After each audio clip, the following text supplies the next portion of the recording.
Welcome back to the Pathoma lecture series. So in this section, we will study the important pathologies of the stomach. So the first one in the section is the gastrocchesis. Gastritis is actually the congenital defect of the anterior abdominal wall. The abdominal contents protrude outside the abdomen. The important pathological points are that the herniation usually occurs to the right of the umbilicus, and bowel is not covered by peritoneum or the amniotic membrane, so intestines are exposed directly to the amniotic fluid. The clinical importance is that baby is burned with the exposed bowel loops and the increased risk of the dehydration and infection. The usual diagnosis on the prenatal ultrasound and surgical correction is required after birth in this case. The next topic is the omphalocele. The persistent herniation of the bowel into the umbilical cord occurs due to the failure of the intestines to return back to the abdominal cavity during the developmental stages. The important pathological points is that the herniated contents are covered by the peritoneum and the amnion of the umbilical cord, and the differences from the gastrocchesis will be discussed in the next session. And the next topic is the pyloric stenosis. Congenital hypertrophy of the pyloric smooth muscle, which is more common in the males. The patient usually present with the around the 2 weeks after birth with the projectile non-bilous vomiting, visible peristalsis, olive-like abdominal mass, and this olive-like abdominal mass is super high yield, and the thickened pylorus causes the gastric outlet obstruction. In this case, vomiting is always non-bilous because obstruction is above the duodenum. Babies remain hungry after vomiting, and the ultrasound is commonly used for the diagnosis of this case.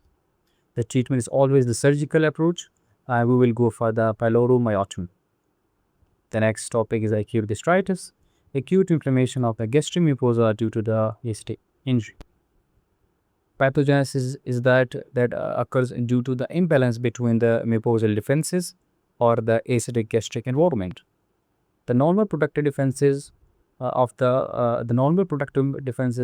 including the mucus layer from the foveal cells, the bicarbonate secretion, and the good blood supply to the stomach. And the risk factor is the severe burn, which will lead to the curling ulcer, and it will cause the hypovolemia and the decreases blood supply to the stomach. The second risk factor, which is very important, are the NSAIDs. NSAIDs actually decrease the prostaglandin E2. The third risk factor is the heavy alcohol intake, and fourth is the chemotherapy, and fifth one is the increased intracranial pressure, which is known as the Cushing ulcer, which will lead to the increased vagal stimulation and increases the acid production. The sixth risk factor is the shock and the ICU stress. The morphology in this case is that acid injury may produce the superficial inflammation, erosion, and the ulcer formation. Patient may present with the epigastric pain, nausea, or the hematemesis. Severe erosion can cause GI bleeding. The next topic is the chronic gastritis. Chronic inflammation of the stomach mucosa is known as the chronic gastritis. And there are the two important types of the chronic gastritis. The first one is the autoimmune chronic gastritis, and the second one is the H. pylori chronic gastritis. The first one, the autoimmune chronic gastritis, pathogenesis is that the autoimmune destruction of the peritoses occur. Mainly affects body and fundus of the stomach. The antibodies in this case are the anti-parietal cells antibodies and the anti-intrinsic factor antibodies.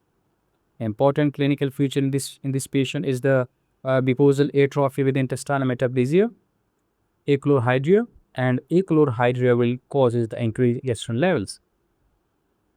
Pernicious anemia, due to the intrinsic factor deficiency, there will be the vitamin B12 deficiency, which will be known as the pernicious anemia.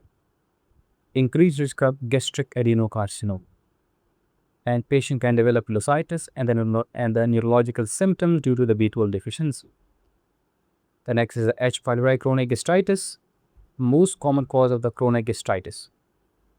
So, most common cause of the chronic gastritis is the H. pylori. So, the pathogenesis in this case is that the H. pylori causes the acute and the chronic inflammation. Organism produces the urease and the proteases. These weaken the mucosal defenses. And a common site in this case is the antrum is most commonly involved. Clinical feature in this patient is the epigastric pain, peptic ulcer disease, increased risk of the gastric adenocarcinoma or the mild lymphoma. Diagnosis can be made by the urea breath test or the stool antigen test for the H. pylori detection. Treatment is the triple therapy. We have discussed about the triple therapy in the previous section.